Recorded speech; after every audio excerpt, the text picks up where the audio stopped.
የድንግል ማርያምን ቅድስና የድንግል ማርያምን እንደው ሄኖክ ምን ብሎ ነው እስቲ የሚያመሰግናት እስቲ ቅድስናዋን እንዴት ይገልጻታል የሚለውን ሐሳብ ላንሳ። አዎ እኔና አባ ጊዮርጊስ ያመሰገኗትን ከደገምንም በቂ ነው። በእውነት ከኛ ምስጋና ምንም አያረግላትም። በእርግጥ የኃጢአተኛ ምስጋና ለምኔ ነው አትበይ፣ የኔ ኃጢአት ያንቺን ቅድስና ያረክሰውም ብሏል አባ ጊዮርጊስ። በጣም የሚገርመው አባ ጊዮርጊስ ዘጋስጫ እመቤታችንን አመስግኖ በተለይ አርጋኖን በጣም የሚወደው እሷም የወደደችለት ስራዋ ነው እና የመጨረሻ ንግግሩ ምን እንደሆነ ታውቃለህ? ይቅር በይኝ ላመሰግንሽ ብዬ ተዳፈርኩ ነው ያለው።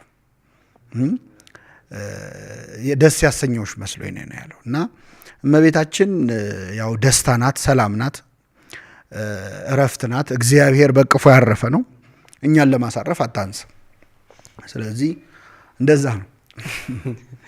እጅግ አድርጌ አመሰግናለሁ ዲያቆን። እንግዲህ ከ15 በላይ መጽሐፍቶች የመጨረሻው መጽሐፍት ለግሸን ደብረ ከርቤ የተበረከተ መጽሐፍ ነው።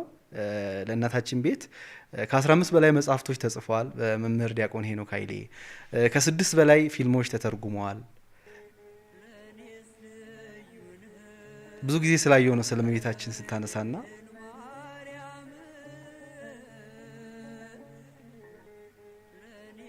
የእመቤታችንን ክብር የእመቤታችንን በረከት የቀመሰው ያውቀዋልና ብዙ ጊዜ ስለ እመቤታችን ስታነሳ መድረክ ላይ ስለምሰማ እንደው እንዲገለጽ ስለፈለግኩ ነው በአንተ ሀሳብ ያነሳሁትና ዲያቆን ሄኖክ ኃይሌ እንግዲህ ከ15 በላይ መጽሐፍቶችን እንዲሁም ደግሞ ከ6 በላይ ፊልሞችን በትርጉም ደረጃ ከዛ ባለፈ ደግሞ ወደፊት የሚወጡ እጅግ የተለያዩ ጥበባዊ ስራዎች አሉ። የመዝሙርና ግጥም ዜማዎች በጣም እጅግ ብዙ ቅድም የጠቀስነዋል። ቤተክርስቲያንን አንተውም ከቶ በዚህ ዘመን እንደ ቤተክርስቲያን እንደ አርማ የሚዘመር መዝሙር ነው። ይህንን ወንድማችን ዲያቆን ሄኖክ ኃይሌ ደርሶት እዚያ አድርሶታል ማለት ነው።